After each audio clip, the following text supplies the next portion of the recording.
ఫస్ట్‌గా అందరికీ హ్యాపీ రంజాన్. మేము కూడా రంజాన్ సెలబ్రేట్ చేసుకుంటాము. అక్క ఏంటి మీరు కూడా చేసుకుంటారా అని అడిగితే అవునండి చేసుకుంటాము. ఎందుకంటే మా అత్తయ్య వాళ్ళు ఆ దేవుణ్ణి కొలుస్తారు కాబట్టి మేము కూడా రంజాన్ అనేది చేసుకుంటాము.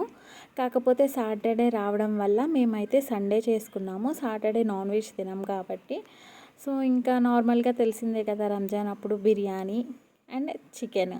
కాబట్టి నేను చికెన్ దమ్ బిర్యానీ కోసం ప్రిపరేషన్ స్టార్ట్ చేశాను. ఇంకోవైపు గిన్నె తీసుకొని దాంట్లోకి 3 చెంబులు నీళ్ళు పోసుకున్నాను. అండ్ 2 బిర్యానీ ఆకు, షాజీరా, లవంగం, యాలుక్కాయి అండ్ అనాస పువ్వు ఇవన్నీ వేసుకున్నాను రైస్ ఉడికించుకోవడం కోసము. సో నేనేంటంటే ఒక హాఫ్ అన్ అవర్ ముందే బాస్మతి రైస్ని కడిగి వాష్ చేసి పక్కన పెట్టేశాను. హాఫ్ అన్ అవర్ అయిన తర్వాత వాటర్ పోసేసి పక్కన పెట్టండి. ఎందుకంటే ఎక్కువ నానితే మళ్ళీ బాగోదు రైస్ అనేది. లోపు మనము టమాటాలన్నీ మగ్గినాయో లేదో చెక్ చేసుకుందాము. టమాటాలు అయితే మగ్గిపోయినాయి. సో ఇంకా నేనైతే ముందుగానే చికెన్ని వాష్ చేసి మ్యాగ్నేట్ చేసి పెట్టుకున్నాను ఫ్రిడ్జ్లో ఒక 1 అవర్. ఎందుకంటే మసాలాలన్నీ బాగా ముక్కకు పడతాయి కాబట్టి నేనైతే ముందుగానే మ్యాగ్నేట్ చేసి పెట్టుకున్నాను. ఉప్పు, కారం, పసుపు, అల్లం వెల్లుల్లి పేస్ట్ అన్నీ వేసేసి. అండ్ మీరు అట్లీస్ట్ ఒక 1 అవర్ కాకపోయినా అట్లీస్ట్ ఒక హాఫ్ అన్ అవర్ అయినా ఫ్రిడ్జ్లో పెట్టుకోండి. ఎందుకంటే మసాలా అంతా బాగా చికెన్కి పడుతుంది కాబట్టి. మేమైతే రంజాన్ ఎందుకు చేసుకుంటాము అని అంటే మా అత్తయ్య వాళ్ళు సెలబ్రేట్ చేసుకుంటారు. ఎందుకంటే అప్పుడు మా మామయ్య వాళ్ళ అమ్మగారికి హెల్త్ బాగుండేది కాదంట. ఎన్ని హాస్పిటల్స్ తిప్పినా కానీ క్యూర్ అవ్వలేదు. సో ఎవరో చెప్పారంట ఇలా అదరత్తయ్య స్వామి దగ్గరికి వెళ్ళండి, అక్కడికి వెళ్తే ఏదైనా క్యూర్ అయ్యిద్దని. సో ఆమెకు అక్కడికి వెళ్ళాక హెల్త్ అంతా నార్మల్ అయ్యింది. సో అప్పటి నుంచి మా మామయ్య వాళ్ళు కొలుస్తున్నారు.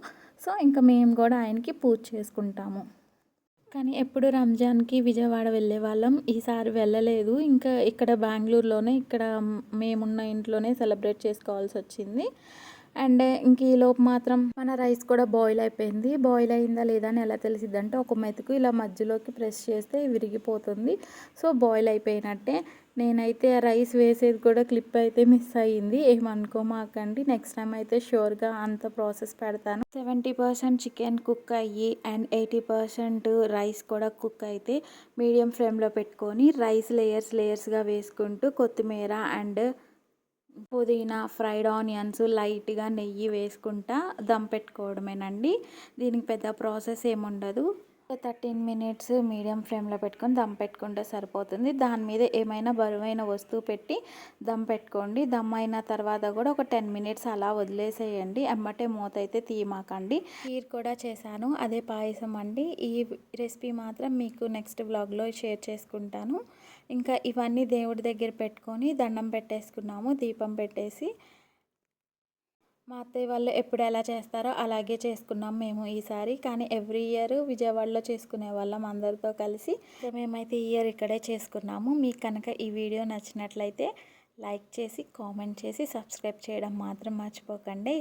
Thank you for watching. Once again happy Ramzan to you all.